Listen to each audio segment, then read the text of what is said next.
আপনাদের সবাইকে দেশের ৭৬তম গণতন্ত্র দিবসের শুভেচ্ছা। আজকের দিনটি আরও বিশেষ, কারণ সংবিধান প্রবর্তনের ৭৫ বছর পূর্ণ হয়েছে। আজ প্রথমেই আমি দেশের সেই সমস্ত মহান নেতা এবং স্বাধীনতা সংগ্রামীদের প্রণাম জানাই এবং শ্রদ্ধাঞ্জলি অর্পণ করি, যারা আমাদের একটি স্বাধীন, সার্বভৌম এবং গণতান্ত্রিক রাষ্ট্রে বসবাস করার জন্য নিজেদের জীবন উৎসর্গ করেছিলেন। এই ব্যক্তিরা দেশের স্বাধীনতার জন্য প্রাণ দিয়েছিলেন।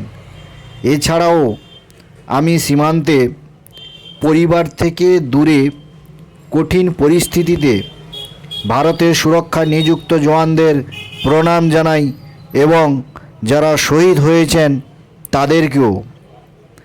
তাদের সাহসিকতা এবং সতর্কতার অভাবে আমরা স্বাধীনতার পর যে অর্জনগুলি পেয়েছি তা পেতে পারতাম না।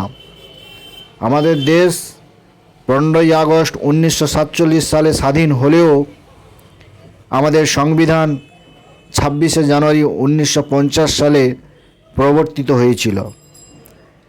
26শে জানুয়ারি 1950 সেই দিন ভারত সম্পূর্ণ গণতান্ত্রিক রাষ্ট্রে পরিণত হয়েছিল। এই কারণে প্রতি বছর 26শে জানুয়ারি গণতন্ত্র দিবস হিসাবে পালিত হয়। প্রথমবার গণতন্ত্র দিবস 26শে জানুয়ারি 1950 সালে পালিত হয়েছিল। এই দিন থেকে আমরা বলতে শুরু করেছি যে আমাদের নিজস্ব সংবিধান এবং আইন আছে এবং আমরা ব্রিটিশ শাসন থেকে সম্পূর্ণ স্বাধীনতা পেয়েছি।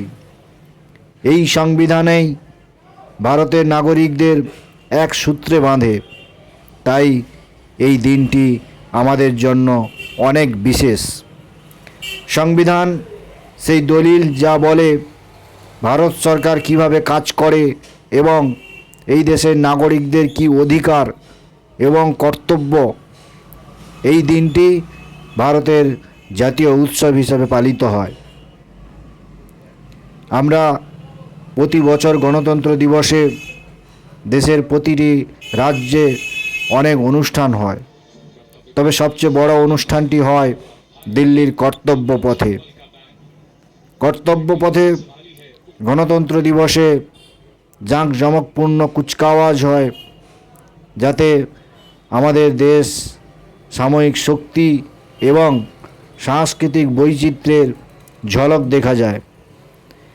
দিল্লির ইন্ডিয়া গেটে অনুষ্ঠিত এই জাঁকজমকপূর্ণ কুচকাওয়াজে রাষ্ট্রপতি তিরঙ্গা উত্তোলন করেন। সংবিধানের প্রবর্তনে 75 বছর পূর্ণ হয়েছে, তাই এবার কর্তব্যপথে অনুষ্ঠিত কুচকাওয়াজটি আরও বিশেষ হবে। কুচকাওয়াজের সময় দুটি ট্যাবলো সংবিধানের 75 বছর উদযাপনকে তুলে ধরেছে। এই দীর্ঘ যাত্রার পর অনেক কিছু অর্জন করা বাকি। দেশের এখনও সন্ত্রাসবাদ, নাশকতাবাদ, লিঙ্গ বৈষম্য, মহিলা বিরোধী অপরাধ এবং তাদের প্রতি বৈষম্য, বেকারত্ব, দুর্নীতি, দরিদ্র, অশিক্ষা ইত্যাদি সমস্যা বিদ্যমান। এগুলি মূলোৎপাটন করার জন্য আমাদের একসাথে এগিয়ে আসতে হবে। দেশের প্রতিটি ঘরে পর্যাপ্ত পানীয় জলের সরবরাহ নিশ্চিত করতে হবে। প্রতিটি শহর এবং গ্রামের প্রতি ঘরে 24 ঘন্টা বিদ্যুৎ সরবরাহ লক্ষ্য পূরণ করতে হবে। এর জন্য আপনাদের সবাইকে ধন্যবাদ। জয় হিন্দ, ভারত মাতা কি জয়, বন্দে মাতারম।